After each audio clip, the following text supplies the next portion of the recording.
মসজিদে যদি ছোট বাচ্চা যায়, কিছু মুরব্বী আছে সেই দূর দূর দূর। আশ্চর্য কথা, একটা বাচ্চা ঢুকেছে, আপনি দূর দূর করতেছেন। ওরা কি কোনো বিশেষ কোনো প্রাণীর বাচ্চা? মানুষের সন্তান, আপনি চোখ মোটা করতেছেন। প্রথম কাতারে বাচ্চা দাঁড়াইছে, তো আপনার কি হয়েছে? আপনি কেন ধমক দিবেন? এটা আল্লাহর মসজিদ, এটা আপনার মামু বাড়ি না। বাচ্চা ছেলেটাকে আদর করে একটা কোনায় জায়গা করে দেন। তার বাপ বা চাচা যার সাথে আসছে, বাচ্চাটা নিয়ে এক কোনায় দিয়ে দাঁড়ান। মাঝখানে দাঁড়ালে দেখতে অসুন্দর। ইসলাম তো আবার সৌন্দর্য প্রিয় বেশি। আল্লাহ নিজে সুন্দর, সুন্দরকে তিনি ভালোবাসেন। দেখেন না, লাইন সোজা হতে হবে। নামাজ পড়বো যেমনি খুশি সামনে দাঁড়াই নিতে হয় না। কাতার সোজা করা কি সুন্নত? নফল, ওয়াজিব। যার কারণে কাতার বাঁকা হবে, পুরো কাতারের জন্য আল্লাহর দরবারে তাকে দায়ী হতে হবে। এটি হলো ডিসিপ্লিন, ডিসিপ্লিন, সৌন্দর্য প্রিয়তা। নামাজ পড়বেন অক্ত মতো। আপনার প্লেন ছাড়বে বলে আপনি নামাজ, জোহরের নামাজ 12টার সময় পড়ে যাবেন, ট্রেন ছাড়বে আসরের নামাজ 3টার সময় পড়বেন, তা হবে না।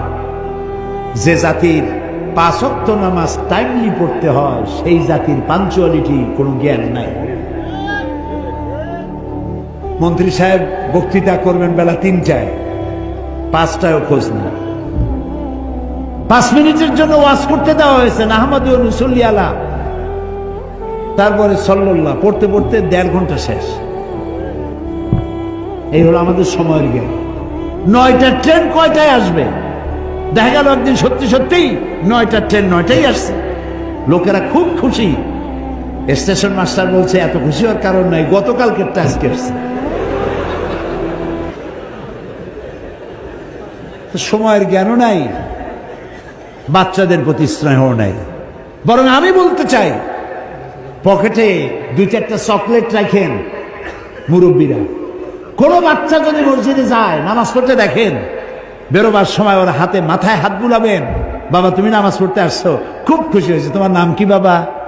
নামটা শুনলেন, হাতে একটা চকলেট ধরাই দিলেন। বাচ্চা মনে করলো মসজিদে গেলেই তো চকলেট পাওয়া যাবে। আর যে ধমক দিছেন, ও বাড়ি যায় মার কাছে বলবে, মা আমি জিন্দিগিতে মসজিদে আর যাব না। ওর কলজা ছোট তো। আপনি বাচ্চা ছেলেকে কতটা ধমক দিবেন, কতটা চোখ মোটা করবেন, তার একটা মেজারমেন্ট থাকতে হবে। ছোট্ট বাচ্চা ধমক দিবেন 1.5 মণ ওজনের, তো হার্ট ফেল করবে।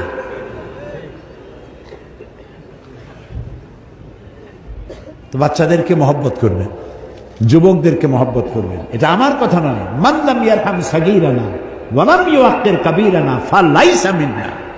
রাসূলুল্লাহ বলেছেন, যে ব্যক্তি ছোটদেরকে স্নেহ করে না, বড়দেরকে সম্মান করে না, তারা আমার দলভুক্ত না, আমার উম্মতি না।